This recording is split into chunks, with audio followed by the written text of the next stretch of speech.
How are you doing? Good. So I hope you had a tour of this campus. How do you find the campus of IIT Tirupati? The campus is good. I have seen the campus in different stages of its development during construction. But the last time I was here, these buildings were just about getting completed, and I'm kind of happy to see that now everything is operational. It's a beautiful campus, I think, well planned, and functionally it looks good. They've done some interesting things here. 𝗘𝗴𝗶 exposed concrete, which has been done. So I think overall it's come out well. Okay, great. We are very happy to have you in the ICCMS 2025 conference. My pleasure. So we have a couple of questions for you. What are your expectations from the ICCMS 2025 conference in shaping the future of construction materials? That's a loaded question. But I'll give you a little bit of background here. I'll start off with that. One of the important things that we have to acknowledge, what is happening is there's very rapid transformation in the material part of the concrete as we are talking about. Whether it is technology, whether it is the material performance, or the processing, all of these have rapidly changed. And the application of that has unfortunately lagged. And that's because I think somewhere we are not able to link the material performance with structural performance. And so it's very important that we bring material, concrete technologists, scientists working in concrete, along with structural engineers on the same platform, so that we can understand what is happening on a common platform. And what that would lead to is actually better utilization of the material, because concrete today is no longer the concrete that I was taught. When I was a student, I was taught concrete as a mixture of aggregate, cement and water. Today it's anything but. It is a very complex material. We are learning to engineer the material for performance. We are able to produce concrete of very high strength, very high ductility.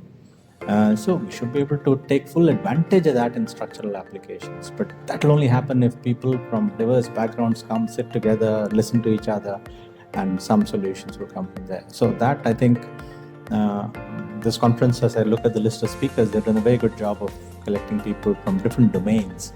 And I'm hoping something good will come out of this exercise. Okay, we hope so too. So you have done your PhD from Northwestern University, and here in India you are guiding many PhD students. So what do you feel is the major difference between doing a PhD from abroad and doing a PhD in India?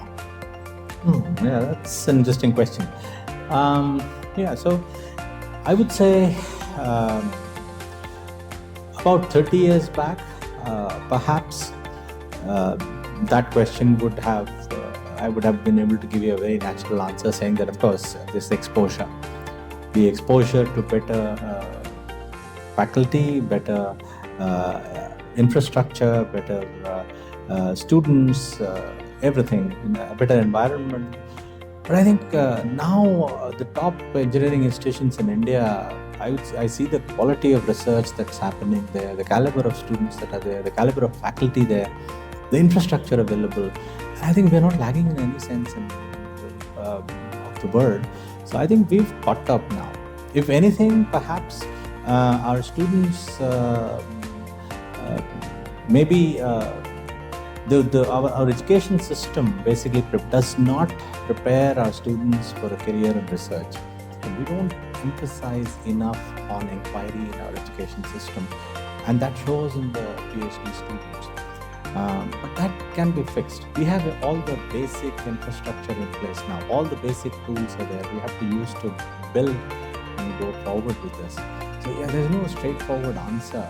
The only thing perhaps that we are maybe a little inferior compared to some of the top universities in the world is in terms of exposure. When you go to some of the top schools in the world, you see a lot of cross traffic happening, in the sense that there's a lot of interaction with other universities, other institutes, and so that, I think, we are perhaps a little slow, but we're catching up. I think that is also picking up, and going forward, I believe that I think we will be, I would say, be able to compete with the best institutions in the world. That is my personal opinion. Okay. So you have significantly worked on 3D printing concrete. So how do you foresee its future in India? Yeah, I think it's a technology. Its time is right. It can deliver solutions, niche solutions. It can fill the gaps. At this time, we cannot promise a wholesale change in the entire construction scenario. That is not going to happen.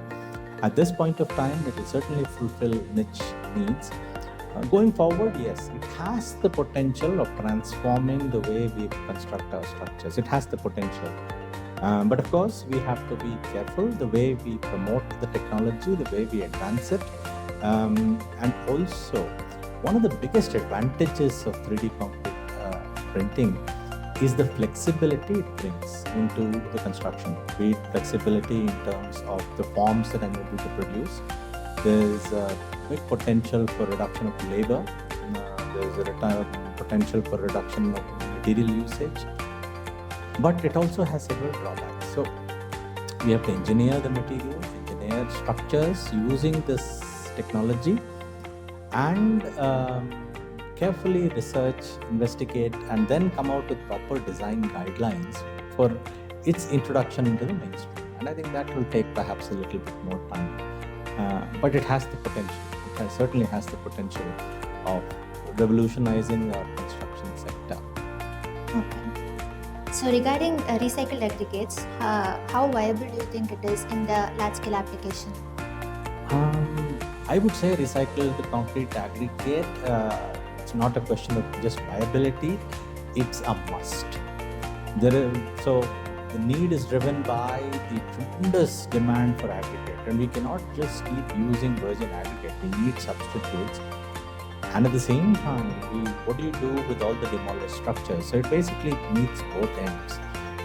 So I think recycled aggregate are here to stay. We just have to figure efficient ways of producing recycled aggregate and using them. But I don't think that's even a question that we should look at in terms of sustainability or its long-term use.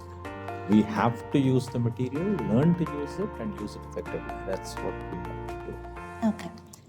I have one last question for you. Sure. What is your advice? What would you advise the young researchers who want to contribute meaningfully in the area of innovative construction materials and structures? I think this is a field where the youngsters are the ones who have the potential of bringing about transformative change. And the reason is, I believe the younger generation, you are not encumbered by several things that we are encumbered by.